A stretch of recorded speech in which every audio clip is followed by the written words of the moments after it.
Welcome to the Remembering a Life podcast. I'm your host, Gail Marquardt. Every month we gather to talk about life, death, and how we want to be remembered. Today I'm talking with Laura Musselman and Fernando Murillo. Laura and Fernando join us from the Humane Prison Hospice Project in California. Laura is Director of Communications, and Fernando is the Program Manager for this amazing organization that helps people who are incarcerated and on hospice die a dignified death with the help of their fellow residents. Welcome, Laura and Fernando. I'm so happy you could join me today.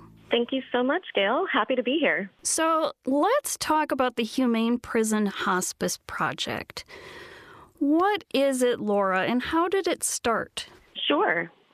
The Humane Prison Hospice Project trains incarcerated people as peer caregivers to provide compassionate end-of-life care to their fellow community members. Our work is rooted in recognizing the inherent dignity and humanity of every person and the belief that no one should die alone, especially not in prison. The project started because of a critical need. The United States prison system is not designed for aging or terminally ill people, yet we have a rapidly growing population of elderly incarcerated individuals, many of whom face painful, isolated deaths in environments that prioritize punishment over care. So our work builds on the legacy of other caregiving programs, particularly the one at the California Medical Facility here in Vacaville, California, which has one of the few prison hospice programs in the United States. And we've now expanded into 5 California prisons, including both of California's women's prisons. We've trained about 118 peer caregivers to provide compassionate, human-centered care, and we'll be expanding into Michigan this year. Wow, that's great. I recognize that there's a need across the country, and isn't it true that people who are incarcerated tend to age more quickly than those who aren't? I'll answer that question. Yes. So typically in the community, people are identified as being elderly or that are aging at the age of 65. And the carceral setting is the age of 55. People incarcerated are typically exposed to poor diet, limited sunlight, poor socialization, conditions that are substandard and are geared and designed to punish. So yes, people tend to age a little bit more rapidly in the carceral system. So I'd love to know how each of you became involved in this work. Laura, let's start with you and then Fernando. Sure. The short version is that I come from an academic background. I taught philosophy at the college level for about 10 years. And in my 20s, both of my parents died 2 years apart. So I did a pivot career-wise. I trained as an end-of-life doula with ANELDA. I began working for a nonprofit hospice and training hospice volunteers. And through that nonprofit hospice, I began going out to the Central California Women's Facility in Chowchilla, California, to provide grief support and ongoing training to an incredible group of peer caregivers there known as Comfort Care. And it just so happened that Humane was hiring around that same time, and all of the roads merged to one. Oh, that's awesome. And Fernando? I initially got involved with this work while I was incarcerated. I am just as involved. I was incarcerated for approximately 24 years. And in the last 5 years of my incarceration, I worked in the only licensed hospice in the California prison system as a pastoral caregiver. I get involved in this work. I've seen the need to provide compassionate end-of-life care to a lot of my peers that were aging very rapidly. My community was in need of somebody, and many people, that were going to be present for end-of-life care, compassionate care, memory care, palliative care, etc. I actually reluctantly agreed to get involved in this work after being recruited pretty aggressively because I just knew the level of investment was going to be intense. And I kind of questioned whether I was able to offer myself full time to take care of some of the most vulnerable people in our community. Upon release, I was released by the governor of California of 2020. I was recruited by the University of California, San Francisco, AMEND, to be a part of culture change initiatives in the prison systems, where our primary partner was the Norwegian Correctional System. And while working with UCSF AMEND, I was notified by a small nonprofit organization called Humane Prison Hospice Project that they were in need of somebody that had lived experience working in this setting to help with creating a curriculum to train caregivers in California and beyond. So that's not my short version. So yes, that's how I got involved with this work.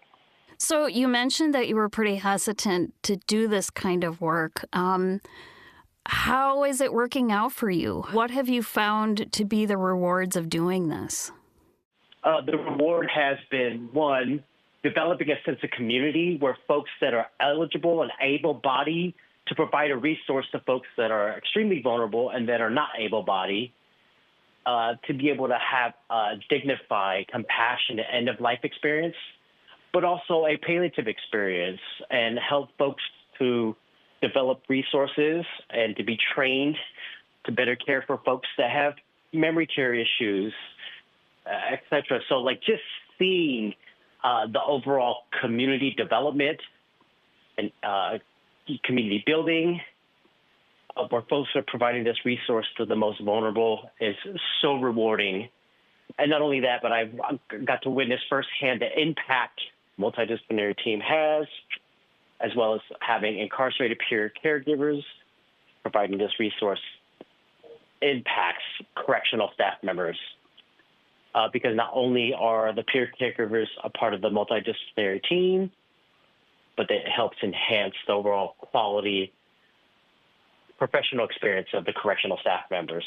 I'd love to learn more about how this type of program benefits different audiences. So we know that it benefits the people who are dying. So I'd like to learn more about that, but I'd also like to learn more about how it benefits the person who is dying, how it benefits their peers, and then, as you mentioned, the staff as well. So how does it benefit the person who is terminally ill? Yeah, so most of the incarcerated people that come into the hospice or come to the setting where peer caregivers are offering this resource typically experience a baseline in the carceral setting where they're ignored. Their needs have been put on the back burner. They've been convinced that they're really not sick, that they just want some sort of attention, and their condition is not really honored, and what they've requested has been typically ignored. Once a patient comes into the setting, their entire baseline of being dismissed and ignored changes. They become the focal point. They become the center of attention, in which the multidisciplinary team is focused on providing them compassionate end-of-life care. A part of the multidisciplinary team is including the family members of the patient into the care of the patient. I'm sorry, I'm using a lot of redundant language and he's saying patient multiple times. But yes, they go from being utterly ignored, dismissed, to being treated with great compassion. And not only are the peer caregivers present to provide them care and to speak to them and being the bridge of communication between their needs and communicating that to staff, but the correctional officers are also involved in the care. They're responding to call lights, having conversations with the patients. They're humanizing the patient in this experience. And it's something that a lot of patients ask the peer caregivers very privately, like, is this real? Because they're so accustomed to that baseline of being ignored and dismissed that they're asking questions like, is this real? Is this humanitarian treatment? authentic. So, yes, I hope that was helpful in providing response. So then the individuals, that person's peers who are taking care of them, I would imagine it also humanizes them. I read some quotes on the Humane Prison Hospice Project website about how people realized there was something in them that had either been hidden for so long or that they didn't even realize they had. What impact does it have on that person's peers? Oh, it's life-changing. It's disruptive, and not in a negative way. It's very positive. And prison environments, it's typically very predatory.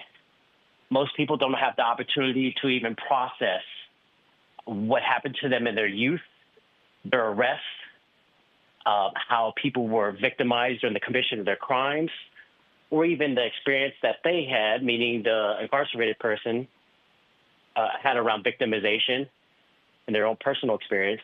When they come in contact, with a hospice or palliative care and they receive this training, they're able to delve deep within themselves and get to learn that they have this deep sense of empathy and compassion, and that extending their humanity to other people is a good feeling. It sounds truly transformative. It is. It's very transformative because people have been told their entire incarceration journey that they're less than. They're not as good as people in the community. They're given what I refer to as the costumes of inferiority. They're stripped of their identity. Their autonomy is managed. Their names are replaced with numbers, and their clothing and their individuality is replaced with a jumpsuit. So when this opportunity presents itself, I've had the opportunity to see the best versions of themselves presented to make sure that somebody's as comfortable as possible. And also seeing the development of social skills, professional skills, and the socialization that is enhanced by being a part of the multidisciplinary team, being proficient in providing a skill set that is rooted in the medical needs of the patient. Oh, that's helpful. I'm putting myself in the shoes of a person who has a family member or other loved one who is incarcerated and who is dying on hospice, and how helpless I would feel. Are there opportunities for family members to find out about how their loved one is doing, the care that they're receiving, things like that? I want to provide some clarity around this. In the California prison system, not all resources are universally applied. I think Laura shared this in the beginning, but there is only one licensed hospice in the California prison system. And to put that into context, there's approximately 33 prisons, male prisons, in the state, and only one of them has a hospice. There's approximately 2 women's prisons in the state, and they don't have a hospice, but they currently do have a skilled nursing facility at the California Correctional Women's Facility. So at the California Medical Facility, Vacaville, family members are included in all information sharing with respect to what happens to each individual patient. So when a patient goes on vigil or they're even admitted into the hospice, they're immediately contacted. And the level of information that is shared is super transparent. They're included in every aspect of the patient's care. They're communicated with the Director of Pastoral Care Services, but they're also communicated with by the nursing staff. Like I mentioned, the communication is transparent. So that's a great cultural component that has been embedded into the norms of California Medical Facility Hospice. Now, in other facilities, which I have a lot of experience with as well, this level of communication is not always present.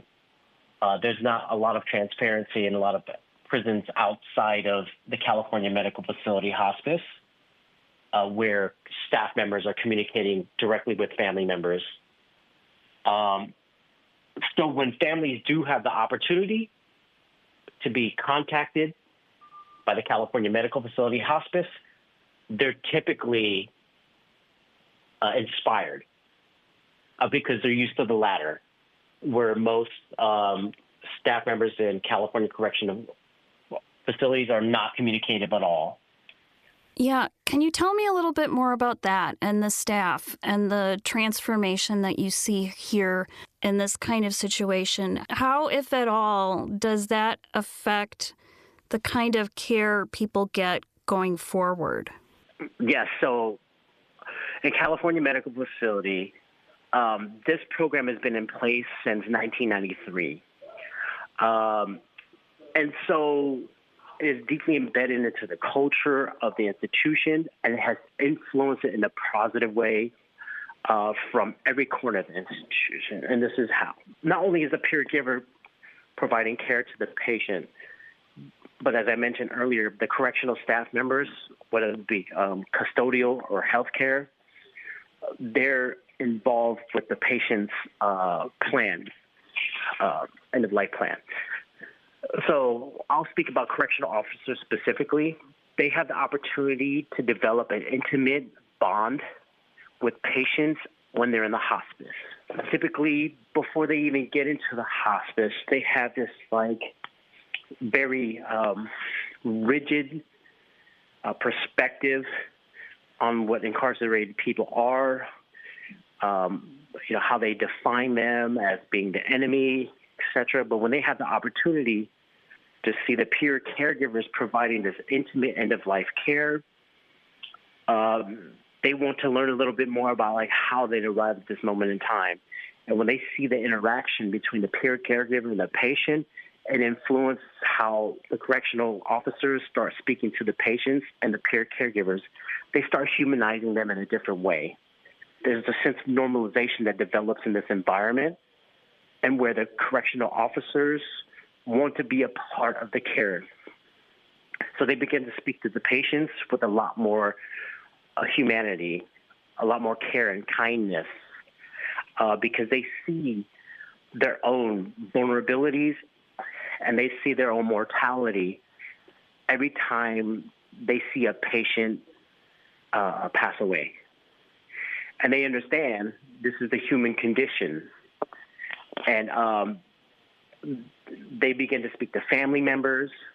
They begin to develop relationships with them as they begin to visit the hospice, and it impacts their correctional journey.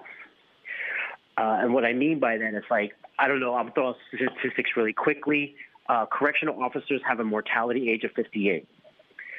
And there's a lot of research and studies about why they have such a high mortality rate at a young age. But this environment, one where there's a multidisciplinary team, where there's incarcerated people being a part of the peer caregiving, and the patient is also incarcerated, their health outcome seems to improve. They seem to have a lot more job satisfaction, knowing that they're making a difference in their profession. So that impact in itself is worth talking about, acknowledging that people that are working in this environment that have a deplorable mortality age have improvements, knowing that they're making a difference with their profession. Wow, I had no idea this type of program was this powerful. You think about, obviously, the person who's dying and how it affects them, but that it has that kind of systemic effect on so many people. Laura, are there other outcomes that you've seen that Fernando hasn't mentioned? I'm sure that there are. I think the most profound impact of the program that we've seen is it's both tangible, but it's also deeply personal. We get to see caregivers form really deep, trusting relationships with the people they care for, creating a sense of community and family in a place that feels often isolating. And we've been able to see those culture shifts within the prisons as well. Correctional staff at the sites where we train have noted an increased respect toward the peer caregivers, and the peer caregivers have noted that increase in respect as well. having staff recognize them as essential contributors to patient care. And for our caregivers, for the most part, they all report feeling a renewed sense of humanity and purpose. It's an undeniable impact, and that's why we're so committed to expansion. I think really it speaks to the interconnectivity, the power of community, that the health of one person really does affect the health of everyone around them. And when we take care of each other and we can show that compassion and humanity, people all around tend to do a little bit better. What is the process for determining who can be a caregiver? I'll start by saying that it varies from site to site. Every prison is a very unique place. Every prison has its own culture, different relationships between staff and residents. And so it really comes down to the needs of that particular site. And so it varies. At some places, peer caregivers need to have a certain amount of time left in their sentence because the medical staff doesn't really want to train somebody who's going to gain all these skills and all this knowledge and form these relationships and then really be able to go right home. Of course, that's what we hope for everybody, but a lot of prisons want to train people who are going to be there for some amount of time in that they can really invest in the patient care, but also be a leader in the group to help recruit future peer caregivers. But that's just one example. Do you have anything to add to that, Fernando? Yeah, the structure of a facility like California Medical Facility is well defined because the program has been in place for decades. So there is clear definitions on what the institution looks for that will restrict people from being a part of the programming. But there's also qualities that the program looks for within individuals in the institution to be a part of the program. So the roles of everybody involved in respect to peer caregiving at California Medical Facility is well defined on what excludes somebody and what makes somebody a good candidate. I'm curious about after the death. Do residents have the opportunity to hold a remembrance service, a memorial service for someone who has died? What does the aftercare look like? So what I'm going to share is not universally applied. What may happen and I'm pretty sure Laura's going to provide some substantive responses around this as well. But what is offered is not universally applied in California prison systems. I'll give an example of what that means. In California Medical Facility, when somebody passes away, their memory is honored in a memorial service in the chapel. And it's done quarterly, where there's flyers sent to the entire institution. There's staff members that are invited to the memorial. There's a ceremony done if there's a veteran that passed away with a folding of the flag, etc. And people are invited to come and share a little bit about the patient that passed away, or patients, plural. But as I mentioned, what is available and currently present and is a part of the cultural norms at California Medical Facility may be something completely foreign in a prison just right across the street at the California State Prison Solano. And Laura has had an extensive amount of experience working at California Correctional Women's Facility. And I'm pretty sure that she can share a little bit of her experience of working with the women there. Yeah, I'll say that the communities in prison are really tight-knit and interconnected in ways that I think a lot of people outside don't always understand. So when someone dies in a prison, it doesn't just affect their close friends, it impacts the entire community.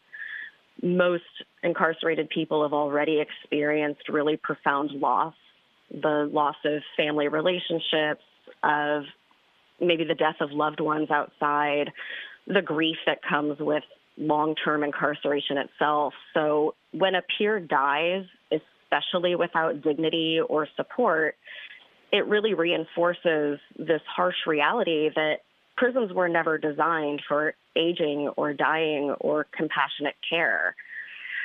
So when peer caregivers are present, something is able to shift. And instead of dying alone, a patient has companionship and dignity and care in their final moments.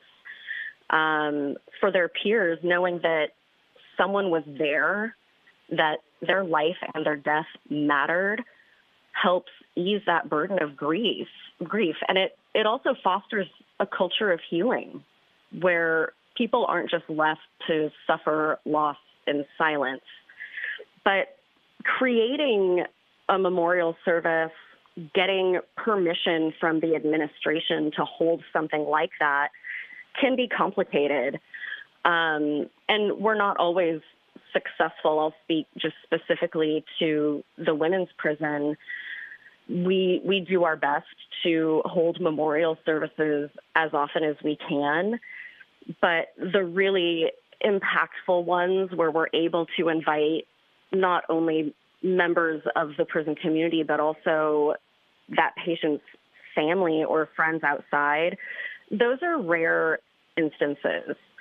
And it's something that it's a goal that we have to really improve that and just really add to that feeling that this person mattered and we're not going to forget them.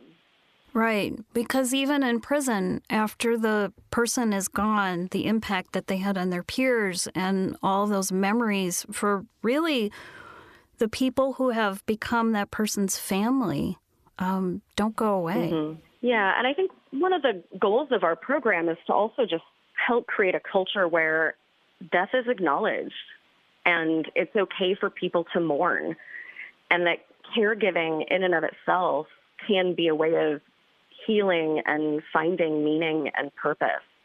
The memorial services that we are able to have been just exceptionally beautiful, among the most beautiful I've seen, where people can really sit together and sing and share stories and just remember a person for who they were, not a person who was incarcerated for X amount of time. Well, that's wonderful. Thank you both for advocating on behalf of being able to hold that kind of service. Laura, what other goals of this project do you have moving forward? So our goal is to bring this program to more prisons across the country. I mentioned in the beginning that we've trained over 100 caregivers in 5 California prisons so far. The demand is growing, and we'll be expanding into Michigan this year, which is really exciting. That's the first state outside of California we'll be expanding into. We also want to develop some stronger evaluation methods to track the long-term impact of the program, not just on caregiving outcomes, but on broader prison culture and community health. And at a larger level, we want to change the conversation around incarceration, aging, and dignity. If we can demonstrate that compassion and care belong in prisons, we can start to shift public perceptions of what justice, healing, what those things truly mean and the gigantic impact that they can have. It's unfortunate that there's not a lot of quantitative data around this. And while we have really profound qualitative data, it's difficult to quantify the purpose that this can give someone and the meaning that it has to the community at large. So that's definitely one of our goals in the near future. Well, and that's definitely one of the reasons I wanted to have both of you as guests to help spread that information, because you're right. I don't even think people think about the fact that people are dying on hospice in prisons. I don't think that occurs to a lot of people. So this is really important work. So I have 2 Final questions for each of you, questions that I ask our guests. Who are you remembering today? Fernando, would you like to go first? That's such a loaded question, especially since I've taken care of hundreds of people in the hospice. But if there was one person I'd like to remember today, his name's Michael. He's one of the youngest patients that I've ever taken care of. He had stage 4 bone cancer. He was a veteran. He was 30 years old. I'm remembering him today because of many reasons, but the primary one is how sweet he was. He was always so appreciative of every moment that he had to live. Even though his crime was super minimal, I'll be very blunt. He had a DUI, and he was essentially sentenced to death because of his condition and the court's unwillingness to be mindful of his stage 4 cancer, that they sent him to the California medical facility to essentially pass away.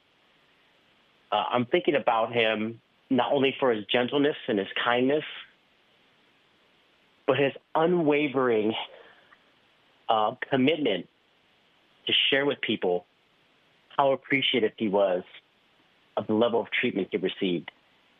Now, he was granted a compassionate release and was able to spend one day in the community with his 10-year-old son before he passed.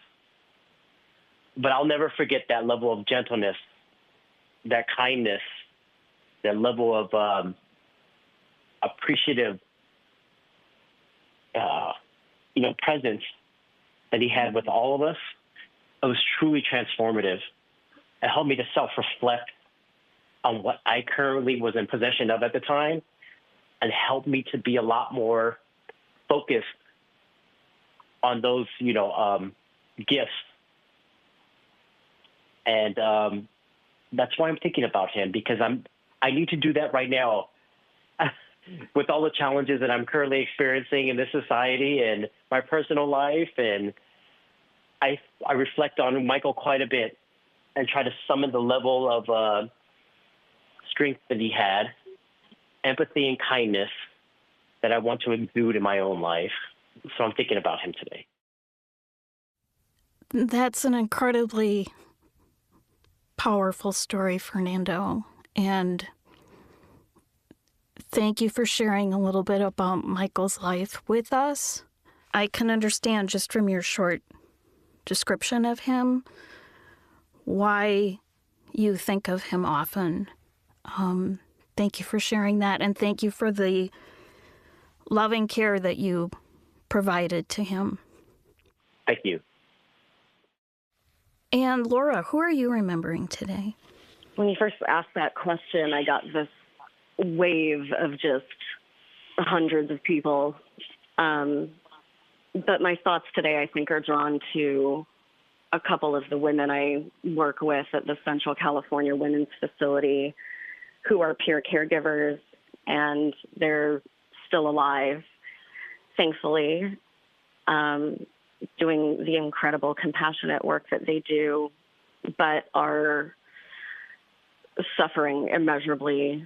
There's a very, very high rate of cancer at that prison, and we have a few peer caregivers, real leaders in the group who are currently dealing with that and going through treatment and are scared and in need of care. And they are still going in every day to show their patients all the love and support that they possibly can. And I'm just in awe of their strength and resilience. Wow. I can really appreciate that as well. I wonder what being a caregiver does when you are ill yourself.